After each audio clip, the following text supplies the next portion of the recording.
बहुत सारे स्टूडेंट्स का डाउट रहता है, कन्फ्यूजन्स, बहुत सारे क्वेश्चंस रहते हैं कि हमको नोट्स कैसे बनाना है, ठीक है, क्योंकि कॉलेज में या स्कूल में टीचर बोलते हैं आपको नोट्स खुद से बनाने हैं। तो बहुत सारे स्टूडेंट्स कहते हैं कि हमको नोट्स बनाने नहीं आते, हमने आज तक नोट्स नहीं बनाए, ठीक है, हमको नोट्स कैसे बनाना है, टीचर से पूछते हैं, टीचर कहते हैं आप बुक देखिए, बुक को पढ़िए, फिर नोट्स बनाइए। बट फिर भी स्टूडेंट्स कहीं ना कहीं एक इफेक्टिव जो नोट्स होते हैं वो नहीं बना पाते हैं, ठीक है। कुछ स्टूडेंट्स कहते हैं भाई दूसरे के नोट्स ले लो, उससे पढ़ लो, उससे हो जाएगा। तो ये क्या सही है कि हम किसी दूसरे के नोट्स लेकर के पढ़ें और उससे हमारा क्वालिफाई हो जाएगा एग्जाम? हालांकि क्वालिफाई हो जाए वो अलग की बात है, बट हमको खुद के सेल्फ हैंड रिटन नोट्स ही पढ़ने चाहिए। उसके लिए हमको बनाने पड़ेंगे खुद के नोट्स। तो वो खुद के नोट्स कैसे बनाएं, क्या आपको स्ट्रेटेजी फॉलो करनी पड़ेगी, ठीक है, कौन कौन सी बातें आपको यहाँ पे देखनी पड़ेंगी जिससे कि आपके नोट्स अच्छे बने। नोट्स बनाना भी एक डिफरेंट टास्क है, ठीक है, एक तरीके से बहुत ही डिफिकल्ट टास्क है, क्योंकि नोट्स तो हर कोई बना सकता है। आप किसी को बुक दे दीजिए, क्या करेंगे, बहुत से बच्चे पूरी पूरी बुक को ही छाप देंगे वहाँ पे, ठीक है, कुछ पॉइंट्स को छोड़ के। तो ये भी कोई इफेक्टिव नोट्स नहीं होते हैं। इफेक्टिव नोट्स का मतलब क्या होता है कि ऐसे नोट्स हमारे होने चाहिए जिनका कंपाइलेशन ऐसा हो कि एक बार में पढ़ते ही सारा का सारा जो कंटेंट है वो दिमाग में एक पिक्चर की तरह बिल्कुल वीडियोग्राफी उसकी चलने लगे, ठीक है, और जिससे आपको सारी की सारी चीज़ें बहुत ही कम समय में समझ में आने लगे। ऐसे नोट्स होने चाहिए जो हमारे एग्जाम को क्वालिफाई करने में बहुत ही हेल्पफुल हो, ठीक है, चाहे हमारा एग्जाम कैसा हो, डिस्क्रिप्टिव टाइप का हो या फिर हमारा एमसीक्यू टाइप का हो, ठीक है। तो इस टॉपिक से रिलेटेड जितने भी आप सभी के क्वेश्चंस हैं उन सभी क्वेश्चंस को हम यहाँ पे सॉल्व करने वाले हैं। आपके जितने डाउट्स रहते हैं नोट्स से रिलेटेड वो सारी चीज़ें हम यहाँ पे आज डिस्कस करेंगे। तो आज की चर्चा में हम जानने वाले हैं कि effective self hand written notes को कैसे बनाएं, ठीक है। तो इस वीडियो को अंत तक जरूर देखिएगा बिना स्किप किए। अगर आप हमारे चैनल पे नए हैं तो प्लीज़ एक बार चैनल को सब्सक्राइब कर लीजिए और अधिक से अधिक अपने फ्रेंड्स में भी शेयर कर दीजिए। मेरा नाम है आशुतोष शर्मा, मैं यहाँ पे क्लास 9 to 12 मैथमेटिक्स पढ़ाता हूँ। अगर आप क्लास 9, 10th, 11th या 12th में हैं और आपको अगर मैथमेटिक्स पढ़नी है तो आप हमारे चैनल पे जाइएगा, आपको प्लेलिस्ट की लिंक मिल जाएगी, वहाँ से आप किसी भी चैप्टर के लेक्चर्स को देख सकते हैं, ठीक है। बहुत ही अच्छे तरीके से हमने हर टॉपिक को एक्सप्लेन करके रखा है। आपकी एनसीईआरटी बुक्स की एक्सरसाइजेस भी हमने वहाँ पे बताई हैं। चलिए ठीक है, वीडियो को स्टार्ट करते हैं। तो वीडियो के स्टार्टिंग में हमारा जो टॉपिक आज का होने वाला है वो एक बार आप फिर से पढ़ लीजिए। ऊपर क्या लिखा है, how to make effective self hand written notes. तो सेल्फ का मतलब है हमें हमारे खुद के नोट्स, ठीक है, सेल्फ हैंड रिटन जो हमारे हाथों के द्वारा लिखे गए हैं, ठीक है, ना कि हमने किसी से ले लिया, प्रिंट करा लिया, फोटोकॉपी करवा ली, वो कुछ नहीं। हम कैसे नोट्स बनाएं खुद के, वो चीज़ें आज हम यहाँ पे जानने वाले हैं, देखने वाले हैं, ठीक है। तो देखिए स्टूडेंट्स, क्या होता है यहाँ पर हमारे पास नोट्स दो टाइप के होते हैं, एक तो होता है डिटेल्ड नोट्स, एक होता है हमारे पास शॉर्ट नोट्स, ठीक है। तो हमने यहाँ पे दो पार्ट में डिवाइड करके रखा। पहला है हमारा डिटेल्ड नोट्स, दूसरा है शॉर्ट नोट्स। डिटेल्ड नोट्स को हम बोलते हैं डिस्क्रिप्टिव टाइप नोट्स, ठीक है, और शॉर्ट नोट्स को क्या बोलते हैं, फिंगर टिप नोट्स। ये हमारे खुद के नोटेशंस अजम्पशंस हैं कि शॉर्ट नोट्स कैसे होने चाहिए, finger tip notes. Finger tip का मतलब है देखते ही सब बातें हाँ याद आ जानी चाहिए। आपने देखा होगा बुक्स के पीछे माइंड मैप्स वगैरह दिए होते हैं, उस टाइप के जो नोट्स होते हैं उनको हम बोलते हैं शॉर्ट नोट्स, ठीक है। तो अब हम दोनों के बारे में जानेंगे, डिस्क्रिप्टिव नोट्स क्या होते हैं और शॉर्ट नोट्स क्या होते हैं, इनको बनाने के तरीके क्या होते हैं, ठीक है। डिस्क्रिप्टिव नोट्स क्या होता है, डिस्क्रिप्टिव नोट्स आपके वहाँ पे यूजफुल आते हैं जहाँ पे डिस्क्रिप्टिव टाइप का आपका एग्जाम हो। जैसे कि आप एकेडमिक्स की बात कर लीजिए, एकेडमिक्स में आप बोर्ड के एग्जाम दे रहे हैं, ठीक है, या फिर आप कॉलेज में हैं और कॉलेज में आपको यूनिवर्सिटी का एग्जाम देना है, तो वहाँ पे आपको आंसर्स लिखने पड़ते हैं, ठीक है, डिटेल में आपको लिखने पड़ते हैं, अराउंड 100 to 150, ठीक है, अगर थ्योरेटिकल पेपर है आपका। तो उसके लिए हमें क्या करना पड़ेगा, हमको डिस्क्रिप्टिव टाइप डिटेल नोट्स बनाने पड़ेंगे, ठीक है, पैरा बाई पैरा, जैसे बुक में लिखा होता है। बिल्कुल पूरा पैरा नहीं उतारना है बुक से, बट हाँ उनसे जो मोस्ट इंपॉर्टेंट चीज़ें हैं वो हमको अपनी नोटबुक पे लिखना है। ये कैटेगरी होती है डिस्क्रिप्टिव टाइप नोट्स की। शॉर्ट नोट्स क्या होता है, शॉर्ट नोट जैसे आप कंपटीशन में जा रहे हैं, एमसीक्यू टाइप के आपके क्वेश्चंस आ रहे हैं, तो वहाँ पे डिटेल में तो कोई पूछेगा नहीं 100 वर्ड में लिखिए आंसर, क्योंकि वहाँ पे तो क्या एमसीक्यू 4 ऑप्शन होंगे, 4 ऑप्शन में एक ऑप्शन सही होगा। तो ज़्यादातर जो एमसीक्यू बेस्ड आपके एग्जामिनेशंस होते हैं उसमें ऊपर से पूछते हैं, ज़्यादा डिटेल में कोई चीज़ नहीं पूछते हैं, बस आपको कंसेप्ट क्लियर होने चाहिए, ठीक है, छोटी छोटी बातें जो हैं वो पता होनी चाहिए, ठीक है। तो जो छोटी छोटी मोस्ट इंपॉर्टेंट बातें होती हैं जो ज़्यादातर बच्चे भूल जाते हैं, तो उनको मेमोराइज करने के लिए क्या करेंगे, हम शॉर्ट नोट्स बनाएंगे। शॉर्ट नोट्स में हम वो मोस्ट इंपॉर्टेंट पॉइंट्स को डालेंगे और उनको माइंड मैप्स होते हैं जैसे उनके द्वारा हम रिप्रेजेंट करके अच्छे से याद कर सकते हैं। ठीक है, वो भी हम सारी चीज़ें अभी यहाँ पर डिस्कस करेंगे। तो ये कैटेगरी होती है हमारी शॉर्ट नोट्स के लिए। यहाँ पे कैटेगरी नंबर वन जिसमें डिटेल नोट्स कैसे बनाए जाते हैं उनको डिस्कस करेंगे, उनको देखेंगे, उनको बनाने के तरीके क्या क्या हो सकते हैं। तो डिटेल नोट्स बनाने के लिए आपको क्या पढ़ना पड़ेगा, आपको बुक रीडिंग मस्ट है, आप बुक रीडिंग कीजिएगा।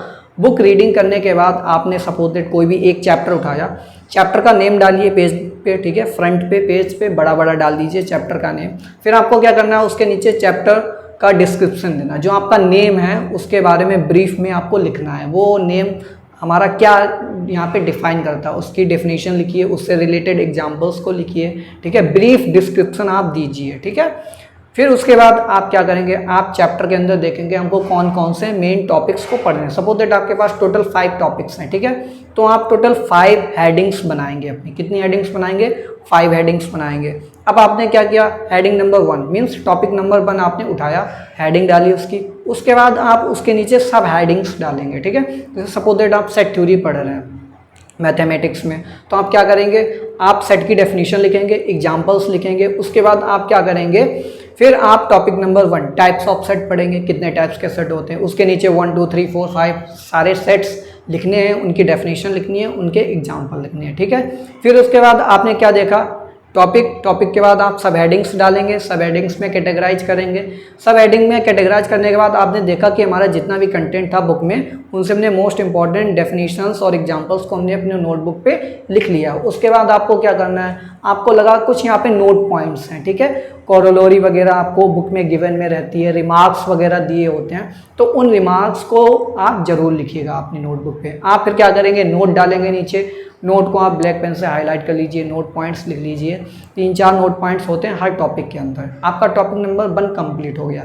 इसी तरीके से आप टॉपिक नंबर 2 लिखेंगे, टॉपिक नंबर 2 की हेडिंग डालेंगे, उसके बारे में लिखेंगे, फिर उसको कैटेगराइज कर दीजिए सब हेडिंग्स में। आप सब हेडिंग्स में कैटेगराइज कीजिए, 2-3 लाइन में उसका ब्रीफ डिस्क्रिप्शन दीजिए। ठीक है, हर सब हेडिंग का एग्जाम्पल्स लिखिए रिलेटेड, और आपको अगर कोई लगता है नोट पॉइंट है, इंपॉर्टेंट चीज़ है, तो आपको उसको नोट में डाल दीजिएगा। ठीक है, ऐसे ही आप तीसरी, चौथी, 5वीं टोटल आपके पास 5 टॉपिक्स सपोज दैट गिवन थे, आपने 5 टॉपिक्स लिए, हर टॉपिक के अंदर सब हेडिंग्स ली, सब हेडिंग्स के अंदर आपने उसका ब्रीफ डिस्क्रिप्शन दिया, एग्जाम्पल्स दिए, आपने नोट पॉइंट्स को डाल लिया। ठीक है, ये आपका एक चैप्टर कंप्लीट हो गया। इसी तरीके से आपको हर चैप्टर में करना है। आपको चैप्टर का नेम लिखना है, चैप्टर की डेफिनेशन लिखनी है, चैप्टर का नेम क्या बताता है उसकी डेफिनेशन लिखनी है, एग्जांपल्स लिखने हैं। फिर आप अपना टॉपिक्स को स्टार्ट करेंगे। टोटल जितने टॉपिक्स हैं उतनी आपकी हेडिंग्स होनी चाहिए।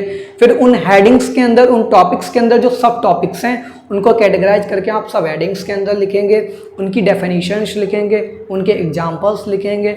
आपको नोट पॉइंट अगर कुछ लग रहा है तो नोट पॉइंट भी डालेंगे। ठीक है, ये तरीका हो गया हमारे नोट्स बनाने का। आपका सब्जेक्ट चाहे फिजिक्स हो, केमिस्ट्री हो, मैथमेटिक्स हो, कोई भी सब्जेक्ट हो, हर सब्जेक्ट में आपको यही करना है। ठीक है, फिर उसके बाद आपको क्या करना है, आपने चैप्टर कंप्लीट नोट्स बना लिए। चैप्टर कंप्लीट नोट्स बनाने के बाद आप क्या करेंगे, उस चैप्टर के अंदर जितने भी आपके सिंबल्स का यूज हुआ, जैसे कि आप फिजिक्स पढ़ रहे हैं, आप केमिस्ट्री पढ़ रहे हैं, आप मैथमेटिक्स के नोट्स बना रहे हैं, तो उसमें जो सिंबल्स का नोट है, सिंबल्स जितने भी यूज किए गए हैं, ठीक है, इंपॉर्टेंट टर्म्स जो यूज किए हैं, वो आप चैप्टर के लास्ट में लिखेंगे। ठीक है, चैप्टर के लास्ट में लिख लीजिएगा टर्मिनोलॉजीज। ठीक है, या फिर आप ये भी कर सकते हैं, चैप्टर के स्टार्टिंग में भी टर्मिनोलॉजीज को लिख सकते हैं। लेकिन सपोज दैट आपने चैप्टर तो पढ़ा ही नहीं, तो आपको क्या पता कि चैप्टर के अंदर कौन कौन से टर्म्स हैं। तो आप सिंपली क्या कीजिए, चैप्टर के नोट्स बनाइए। चैप्टर के नोट्स बनाने के बाद उन टर्मिनोलॉजीज को आप चैप्टर के लास्ट में लिख लीजिए। तो देखिए मैं यहाँ पे बोर्ड पे लिखे दे रहा हूँ, लास्ट पेज पे जो आपका नोट्स का लास्ट पेज है उस चैप्टर का, उसमें क्या करेंगे आप, टर्मिनोलॉजीज लिखेंगे। क्या लिखेंगे, टर्मिनोलॉजीज। ठीक है, टर्मिनोलॉजी लिखेंगे। आपके जो सिंबल्स यूज हुए हैं उनको लिखेंगे। ठीक है, आपके जो फार्मूले यूज हुए हैं उनको लिखेंगे। ये 3 चीज़ें आपको लिखनी है। ये साइंस वाले सब्जेक्ट्स के लिए, जैसे फिजिक्स और मैथमेटिक्स की बात करें चैप्टर के नोट्स बनाने के बाद 3 काम और आपको करने, टर्मिनोलॉजीज कौन कौन से टर्म्स आए। सपोज दैट आप पढ़ रहे हैं फिजिक्स में, सपोज दैट आपने ऑप्टिक्स पढ़ रहे हैं, तो ऑप्टिक्स के अंदर कौन कौन से टर्म्स आते हैं, जैसे रिफ्रैक्टिव इंडेक्स हो गया, ठीक है, और भी बहुत सारी चीजें। वहाँ पे सिंबल्स यूज होते हैं, म्यू है, न्यू है, ठीक है, ये सारी चीजें क्या होती हैं, वेलोसिटी के लिए कौन सा सिंबल यूज करते हैं वो सिंबल्स के अंदर डाल देंगे। कौन कौन से फार्मूले हैं, मिरर फार्मूला है, ठीक है, बहुत सारे फार्मूले आते हैं वहाँ पे, तो वो फार्मूला यूज के अंदर डाल देंगे, कौन कौन से टर्म्स। तो ये 3 चीजें आपको करनी। ये आपका कंप्लीट स्ट्रक्चर हो गया डिटेल्ड नोट्स बनाने का। इसके अलावा आपको कुछ नहीं करना है इसमें, ठीक है। तो ये तो बात हमने कर ली डिस्क्रिप्टिव टाइप नोट्स बनाने की। इसके बाद हम बढ़ेंगे शॉर्ट नोट्स कैसे। शॉर्ट नोट्स कैसे बनाएंगे? शॉर्ट नोट्स क्या होता है, शॉर्ट नोट्स अगर आप बना भी लेंगे, ठीक है, तो इतना इफेक्टिव वो नहीं होगा। क्यों नहीं होगा इफेक्टिव? क्योंकि हम क्या पढ़ रहे हैं, हम क्या टॉपिक डिस्कस कर रहे हैं, इफेक्टिव होने चाहिए सेल्फ एंड रिटेन नोट्स। तो इफेक्टिव कैसे होंगे? तो ये हमारा स्टेप नंबर 2 है। मीन्स हमको सबसे पहले तो डिटेल्ड नोट्स ही प्रिपेयर करने पड़ेंगे। एक बार जब आपके डिटेल्ड नोट्स बन जाएंगे, उसके बाद आपको क्या करना है, आपको शॉर्ट नोट्स बनाने हैं। क्योंकि आपको अगर डिटेल में कोई भी कंसेप्ट क्लियर है, कंसेप्ट पूरा पता है, आपने डिटेल में सारी चीज़ें पढ़ के रखी हैं, सारे सिंबल, सारे टर्मिनोलॉजी, सारे फार्मूले, ये सब आपने नोट्स में बना कर रखा, ठीक है। अब आप क्या हो जाएगा, कम से कम इतनी थिकनेस तो हो ही जाएगी नोटबुक की। अब ऐसा तो है नहीं आप कंपटीशन का एग्जाम देने जा रहे हैं अल्टरनेटिव एमसीक्यू टाइप का, आपको वहां पे 100 नोट्स पढ़ने होंगे, आप पूरी नोटबुक तो पढ़ नहीं पाएंगे। तो आप क्या करेंगे, आपने जो डिटेल्ड नोट्स बनाए थे उन्हीं से आपको शॉर्ट नोट्स बनाने हैं, ठीक है। डिटेल नोट्स से ही आपके क्या बनेंगे, शॉर्ट नोट्स। तो यहाँ पे मैं लिखे दे रहा हूं, जो आपके डिटेल्ड नोट्स हैं उनसे ही आप शॉर्ट नोट्स को बनाइए, ठीक। उनसे ही आप क्या करेंगे, शॉर्ट नोट्स को प्रिपेयर करेंगे। अब ये शॉर्ट नोट्स कैसे बनाए जाते हैं, आपने डिटेल नोट्स बना लिए, उसके बाद आप यहाँ पे 2 चीजें करेंगे। नंबर 1, आप माइंड मैप्स बनाएंगे। माइंड मैप्स, माइंड मैप्स तो आपको पता ही है। सपोज दैट आप सेट चैप्टर पढ़ रहे हैं तो सेट डालेंगे, सेट के बाद यहाँ पे डालेंगे, सेट के 2 फॉर्म होते हैं, सेट बिल्डर और रोस्टर फॉर्म, ठीक है। सेट बिल्डर फॉर्म होती है यहाँ पे, सेट बिल्डर, एक होती है रोस्टर फॉर्म, ठीक है, रोस्टर फॉर्म होती है। फिर उसके बाद आप डालेंगे types of set, types of set. Types में आपने यहाँ पे सपोज दैट बहुत सारे टाइप्स होते हैं सेट के, वो सारे टाइप्स। तो इस टाइप से आपको माइंड मैप्स को बनाना है, ठीक है। ये तो मैथमेटिक्स में आप इस तरीके से माइंड मैप्स बना सकते हैं, आप फिजिक्स में भी बना सकते हैं। आपको यहाँ पे कोई डेफिनेशन नहीं लिखनी है, ठीक है, बस केवल आपको मेमोराइज करना है कि ये टॉपिक्स हमने इस चैप्टर के अंदर पढ़े हैं, ठीक है। पूरा आप माइंड मैप बना लीजिए उस चैप्टर का। माइंड मैप बनाने के बाद आप क्या करेंगे, स्टेप नंबर 2 शॉर्ट नोट्स में क्या करेंगे, माइंड मैप्स आपने बना लिए। माइंड मैप्स बनाने के बाद आप सेकेंड पॉइंट पे जाएंगे। सेकेंड पॉइंट पे क्या होता है, कुछ चीज़ें माइंड मैप्स के अंदर नहीं आ सकती हैं। जैसे आपने जो नोट पॉइंट यहाँ पे लिखे थे, ठीक है, नोट पॉइंट्स आपने लिखे थे डिटेल नोट्स में, आपने जो टर्मिनोलॉजी, सिंबल, फार्मूले लिखे थे, आपको क्या लग रहा है, आपको लग रहा है कि ये नोट पॉइंट हमें नहीं याद हो रहे हैं, तो आप उन मोस्ट इंपॉर्टेंट नोट पॉइंट को डालेंगे। ये आपका स्टेप नंबर 2 है। इसमें क्या डालेंगे, मोस्ट इंपॉर्टेंट नोट्स, ठीक है। मोस्ट इंपॉर्टेंट नोट्स पॉइंट आप डॉट डॉट करके आप यहाँ पे डाल सकते हैं, बना सकते हैं इस टाइप से। फिर आप उनमें क्या डालेंगे, उनमें सपोज दैट आपको टर्मिनोलॉजी सारी पता है, फिर भी आपको लग रहा है कुछ टर्मिनोलॉजी जो है वो हम भूल सकते हैं, हमको नहीं याद हो रही, तो आपको वो वाली टर्मिनोलॉजीज लिखनी है, ठीक है, वो वाली टर्मिनोलॉजीज लिखनी है।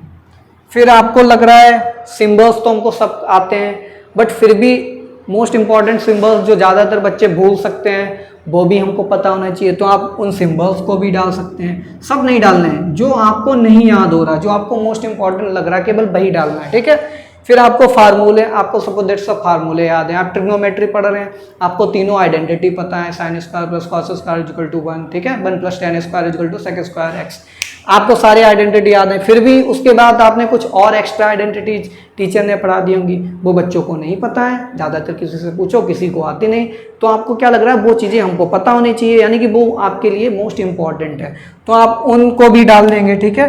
तो यहाँ पे फार्मूले यूज में आप जो आपको फार्मूले यूज किए हैं और जो याद नहीं हो रहे हैं, केवल उन्हीं चीज़ों को डालना है। एक्स्ट्रा आपको कुछ भी नहीं डालना है शॉर्ट नोट्स में, ठीक है। क्योंकि आप अगर सब कुछ डाल देंगे शॉर्ट नोट्स में तो फिर डिटेल्ड और शॉर्ट में अंतर ही क्या रह जाएगा। तो स्टूडेंट्स इस तरीके से शॉर्ट नोट्स को प्रिपेयर किया जाता है। फिर से हम एक बार आपको यहाँ पे ब्रीफ में बता दे रहे हैं कैसे आपको प्रिपेयर करना है। आप डिटेल नोट्स आपने जो बनाए हैं, डिटेल नोट्स में आप माइंड मैप्स को बनाइए। माइंड मैप्स बनाने के बाद आपको मोस्ट इंपॉर्टेंट नोट्स बनाने हैं, ठीक है। मोस्ट इंपॉर्टेंट नोट्स का मतलब है जो आपको लग रहा है हम ये चीज़ें भूल सकते हैं या ये चीज़ें बहुत ही इंपॉर्टेंट है, बार बार पूछी गई हैं, आप उनको लिख लीजिए, ठीक है। सारी चीज़ें आपको नहीं उठानी है। फिर आपने डिटेल नोट्स में जो टर्मिनोलॉजी यूज़ की थी, आपको जो याद नहीं हो रही हैं वो टर्मिनोलॉजीज आप शॉर्ट नोट्स में डालिए। आपको जो सिम्बल्स आपके यूज किए, आपको लग रहा है मोस्ट इंपॉर्टेंट हमें नहीं याद हो रहा, हम बार बार भूल जा रहे हैं, वो सिंबल्स को डाल लीजिए। आप फार्मूले डाल लीजिए जो आपको याद नहीं हो रहे, उनकी मीनिंग भी लिख दीजिए। ये तरीका होता है शॉर्ट नोट्स प्रिपेयर करने का।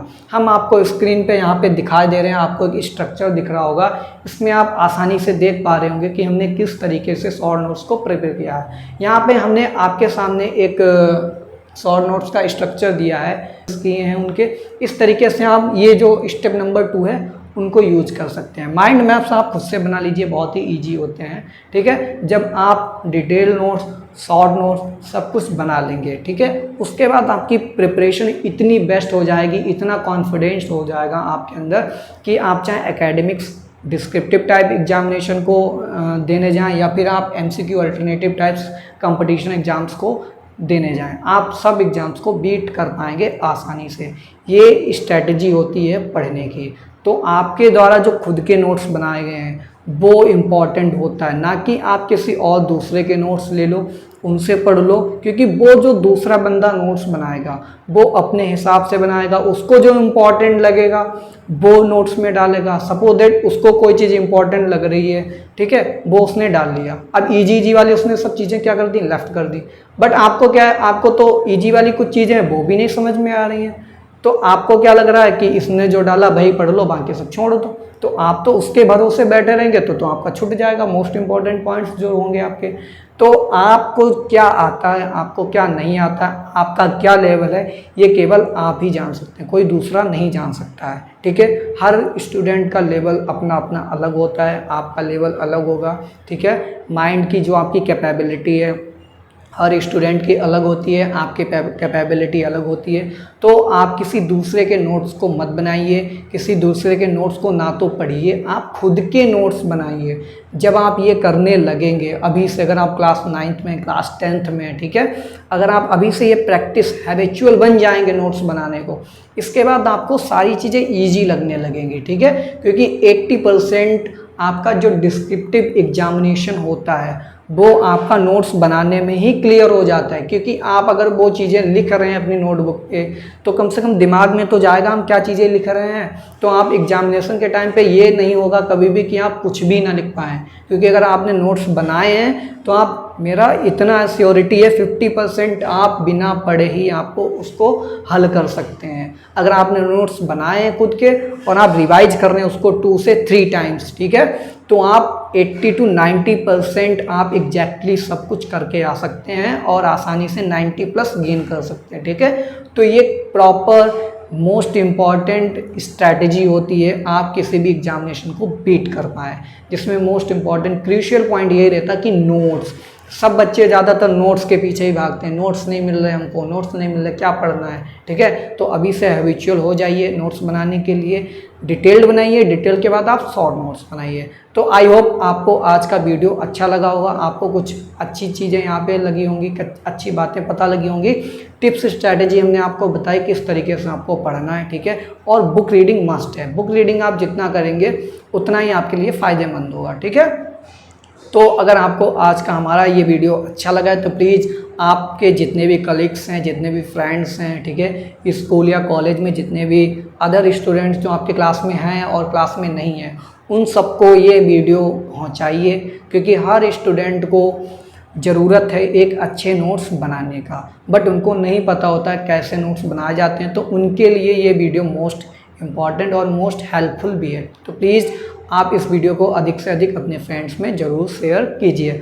अगर आप हमारे चैनल पर नए हैं तो प्लीज़ एक बार चैनल को सब्सक्राइब कर लीजिए और बेल आइकन को भी ज़रूर प्रेस कर दीजिए, ताकि आपको आने वाली हमारी हर वीडियो का नोटिफिकेशंस आसानी से आपको तुरंत मिलता रहे। ठीक है, तो चलिए स्टूडेंट्स, मिलेंगे अपने आने वाले नए वीडियो में, जिसमें हम एक और आपके लिए नया इंटरेस्टिंग टॉपिक लेकर के आएंगे। ठीक है, अगर आपकी कोई भी डिमांड हो कि हमको ये कन्फ्यूजन्स हैं, ये डाउट्स हैं, या फिर आपको लगता है कोई टॉपिक है जो बहुत इंपॉर्टेंट है जिसको हमें डिस्कस करना चाहिए, ठीक है, तो वो आप नीचे कमेंट बॉक्स में लिख दीजिए, उसके ऊपर हम कोशिश करेंगे कि आपकी वीडियो लाई जा सके। ठीक है, तो चलिए स्टूडेंट्स, मिलते हैं अपने नेक्स्ट वीडियो में। तब तक के लिए thanks for watching, have a good day.